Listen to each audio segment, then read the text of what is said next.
बीते रोज जब पूरे देश की निगाहें दिल्ली के जंतर मंतर पर थीं, तो दिल्ली से दूर त्रिपुरा में योगी के सबसे खास ऑफिसर की मौत की खबर ने पूरे देश को हिलाकर रख दिया। पूरा का पूरा पुलिस महकमा खबर सुनते ही सख्ते में आ गया, क्योंकि जिस अफसर के कंधों पर पूरे राज्य की कानून व्यवस्था का जिम्मा था, दायित्व था, उसी की मौत हो चुकी थी। वो भी कहीं और नहीं बल्कि उस पुलिस मुख्यालय के भीतर, जिसके अंदर बैठकर वो खुद तमाम आला अधिकारियों को आदेश देता था। नमस्कार, स्वागत है आप सभी का कंटाप न्यूज पर। मैं हूं आपके साथ आपकी अपनी सोना। तो देखिए किस तरीके से जैसे ही अनुराग धनखड़ की मौत की खबर आई, पूरे राज्य में शोक की लहर फैल गई।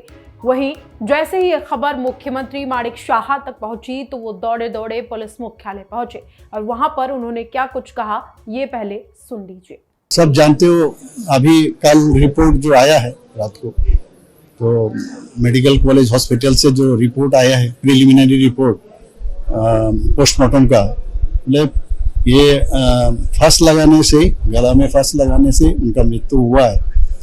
अब बाकी मैं क्या बताऊं, ये तो बहुत मतलब अर्ली उनका डेथ हो गया।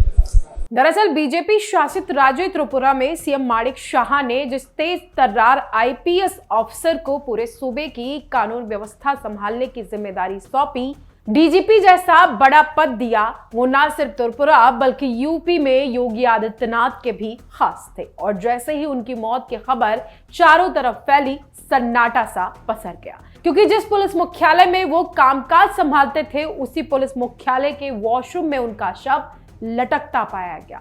वहीं जैसे ही ये खबर सीएम माणिक शाह तक पहुंची, तो वो भी सन्न रह गए, क्योंकि बीती 18 जुलाई को उनके साथ डीजीपी अनुराग धनखड़ ने मीटिंग की थी। सीएम माणिक शाह ने साल 2025 में अनुराग धनखड़ को त्रिपुरा का डीजीपी बनाया था और उन पर काफी भरोसा भी करते थे, क्योंकि उनके डीजीपी बनने के बाद त्रिपुरा की कानून व्यवस्था में काफी सुधार देखने को मिला। इसीलिए डीजीपी की मौत से ब्यूरोक्रेसी ही नहीं बल्कि सीएम माणिक शाह भी काफी हद तक हैरान हैं। उन्होंने तो इसे खुद का सबसे बड़ा नुकसान बताते हुए कहा कि मैं उन पर काफी ज्यादा भरोसा करता था, आज मेरे भरोसे की मौत हुई है। क्या बोलूं, मैं इनके बारे में जितना बोलूंगा उतना कम है। इतना अच्छा आदमी थे, और जब से वो डीजीपी और एडीजी जब थे, तब से उनके साथ मेरा रिलेशन भी इतना अच्छा था। और लास्ट 18 तारीख उनके साथ लास्ट मेरा जो बात हुआ, 18 तारीख जो पासिंग आउट परेड हुआ, उसमें भी हम लोग बहुत अच्छी तरह से बात किए, चाय वगैरह पिए, उनका मिसेज भी थे वहाँ। तो मुझे तो एकदम बिल्कुल कुछ नहीं लगा, और जब तक वो थे मेरा उनके ऊपर काफ़ी भरोसा थे, क्योंकि वो काफ़ी प्रोफेशनल है और इतना ऑनेस्ट ऑफिसर मैं आज तक देखा नहीं है।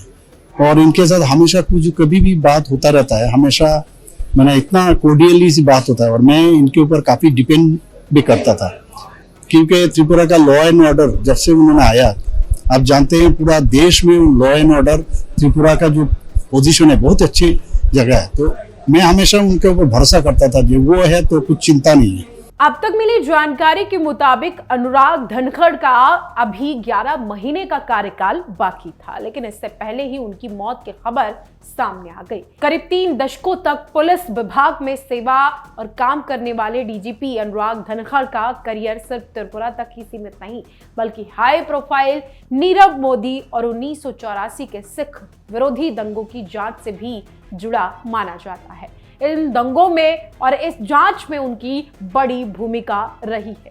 साथ ही योगी आदित्यनाथ के भी काफी खास माने जाते हैं। उनके अब तक के करियर की अगर बात की जाए, तो उनका जो करियर रहा है काफी लंबा रहा है। अनुराग धनखड़ का कितना करियर रहा, ये हम आपको जीएफएक्स के जरिए बता देते हैं। 1994 बैच के आईपीएस अफसर में अनुराग धनखड़ का नाम शामिल है। बेदाग छवि वाली लिस्ट में अनुराग धनखड़ माने जाते हैं। उनको एक अच्छा बेहतर अफसर माना जाता है। अनुराग धनखड़ यूपी के जिला बागपत के रहने वाले थे। नीरव मोदी केस में सीबीआई जांच का नेतृत्व किया। 1984 सिख विरोधी दंगे की जांच के लिए बनी एसआईटी की टीम के अध्यक्ष भी रहे। 2003 से 2004 तक कोसोवो में संयुक्त राष्ट्र मिशन का अनुराग धनखड़ हिस्सा रहे हैं। सीआईएसएफ सीबीआई में भी बतौर अधिकारी काम कर चुके थे। डीजीपी धनखड़ का त्रिपुरा में तकरीबन 16 साल वक्त बीता है।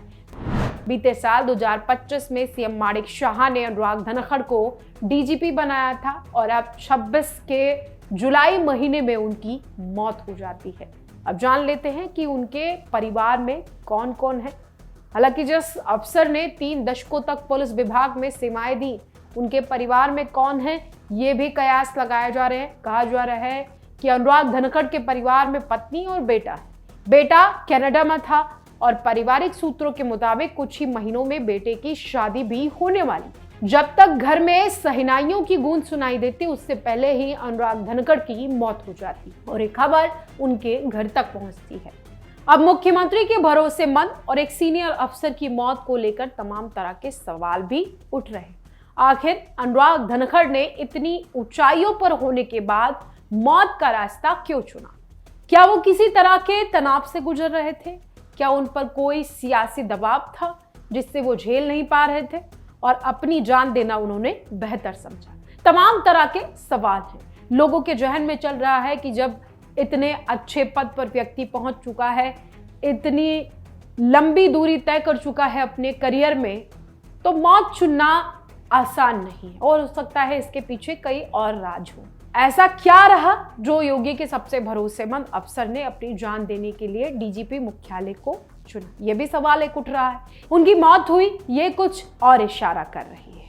जिस तरीके से अनुराग धनखड़ की मौत हुई है वो भी डीजीपी मुख्यालय के वॉशरूम में कहीं ना कहीं सवालिया निशान खड़े होते हैं, जिसे अब तक कोई समझ ही नहीं पाया। अब सवाल तो उठेंगे ही, क्योंकि जहां पर परिंदा पर न मार सके वहां पर एक अधिकारी की मौत हो जाना कई सवालों को अपने पीछे छोड़ जाती है। इन सवालों के जवाब तो आने वाले वक्त में ही पता चल पाएंगे, लेकिन जब पूरे मामले का सच सबके सामने आएगा तो हो सकता है कि वो राज सबको पता चले जो आज किसी को नहीं पता। क्योंकि जांच टीम अगरतला पहुंच चुकी है, जांच पड़ताल शुरू हो चुकी है। हर बीतते दिन के साथ इस केस में नए सवाल जुड़ रहे हैं।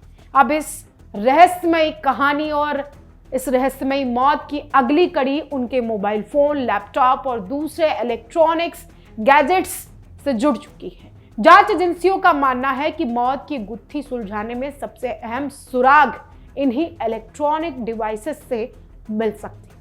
लेकिन अब कहा यह भी जा रहा है कि जिस तरीके से योगी आदित्यनाथ के करीबी बताए जा रहे हैं, उन्होंने 1984 के सिख दंगों में अपनी अहम भूमिका दिखाई। उसके बाद सीबीआई और सीआईएसएफ में उन्होंने सीबीआई और सीआईएसएफ के अच्छे अधिकारी के तौर पर देश में अपनी सेवा दी। तो क्या उनको ये मौत का रास्ता चुनना आसान था? क्या जिस तरीके से उनकी मौत हुई है, क्या वो होना सही था? खैर, सवाल तो उठेंगे, लोगों के जहन में तमाम तरह के सवाल होंगे, लेकिन मेरा आखिर में यही कहना है कि अगर आप किसी बात से परेशान हैं तो बैठकर आप बातचीत कर लें, अपनों से बातचीत कर लें। इस तरह से मौत का रास्ता चुनना सही नहीं। फिलहाल इस खबर में अभी के लिए इतना ही। इसी तरह की तमाम खबरों को देखने के लिए हमारे चैनल कटार न्यूज को सब्सक्राइब जरूर करें। फिलहाल मुझे दीजिए इजाजत। नमस्कार।